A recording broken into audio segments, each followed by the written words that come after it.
And this video we're going to finally get to our versus series fantasy battle.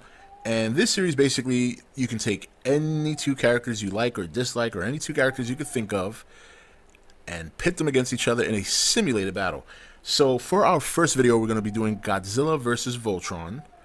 And basically how this works is it's going to be a 15 battle series, and statistics will be based on armor, 3 series of attacks, and that's it. Gotta keep it simple. So let's do it.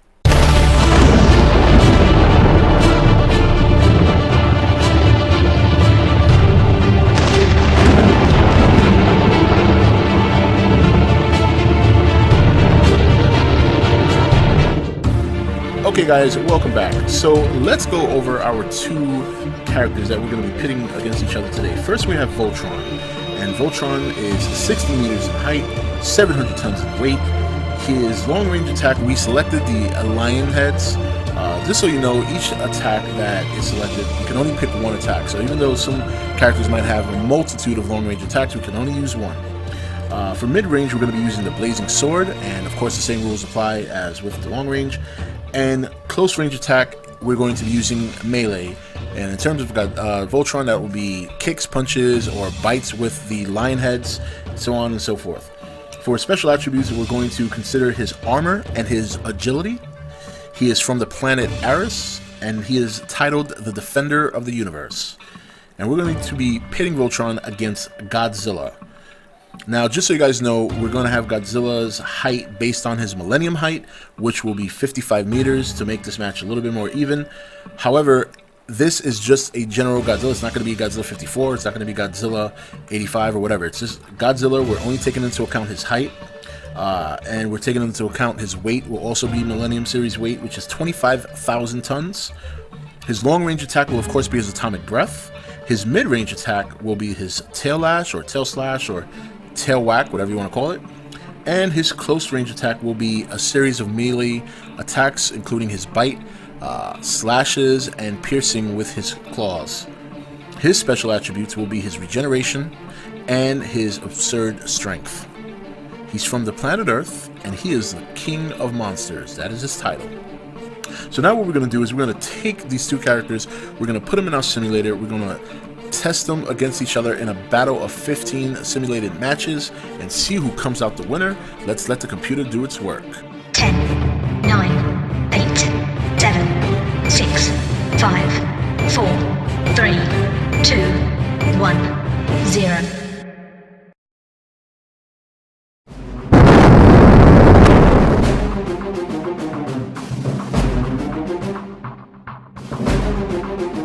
Okay guys, so it looks like our winner is Godzilla over Voltron. Out of 15 matches, Godzilla won 11 of them, Voltron winning 4, and Godzilla won 4 of those matches with his atomic breath, and he won the other 7 with his short range flurry of attacks, bites, claws, piercing with his claws rather, things of that nature.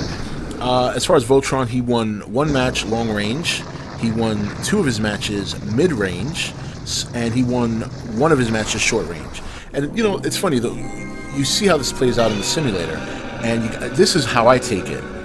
It looks like Voltron immediately pulled out the blazing sword twice and finished Godzilla off fast.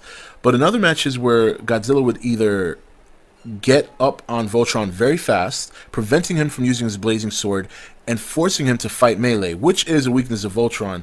If you watch the show, he's got his blazing sword, he's got an assortment of projectile weapons, and every time a Robeast would get up in him, he would struggle a little bit. So Godzilla seemed to pick up on that at some point during these battles. And in terms of long range, I mean, obviously, Godzilla's atomic breath is far superior than Voltron ejecting his lion heads to propel at an enemy. And the thing of it is that in terms of mid-range, you can see just how powerful the blazing sword is, but Godzilla was smart enough to prevent Voltron from doing that in any other matches, and basically just, you know, took advantage of his regeneration, and it looks like he just, over time, wore down Voltron in the matches that he won. It looks like also, in my opinion, the long range, he would have taken him down long range, if Voltron was to happen to get his blazing sword out on time, then it looks like after a while Godzilla picked up on that and started to fall back and rely on his atomic breath to keep Voltron at bay. I mean, and that's how I picture it happening. And based on these numbers, it makes a lot of sense. And based on watching the cartoon and watching Godzilla over time in his movies, if you could imagine that being realistic, that's kind of like how I picture these events playing out. So, but anyway, guys, it was fun to do it. I hope you guys enjoy it. Definitely we'll be taking suggestions on simulated battles you would like to see. And that's it for this video. I hope you enjoyed it, and I'll see you in the next one. Take it easy. Hey guys, welcome to Entertainment Talk Nation. I'm your host Rob, and this video we're going to finally get to our Versus series fantasy battle. And this series, basically, you can take any two characters you like or dislike, or any two characters you could think of, and pit them against each other in a simulated battle. So for our first video, we're going to be doing Godzilla versus Voltron. And basically how this works is it's going to be a 15 battle series, and statistics will be based on armor, 3 series of attacks, and that's it. Gotta keep it simple. So let's do it.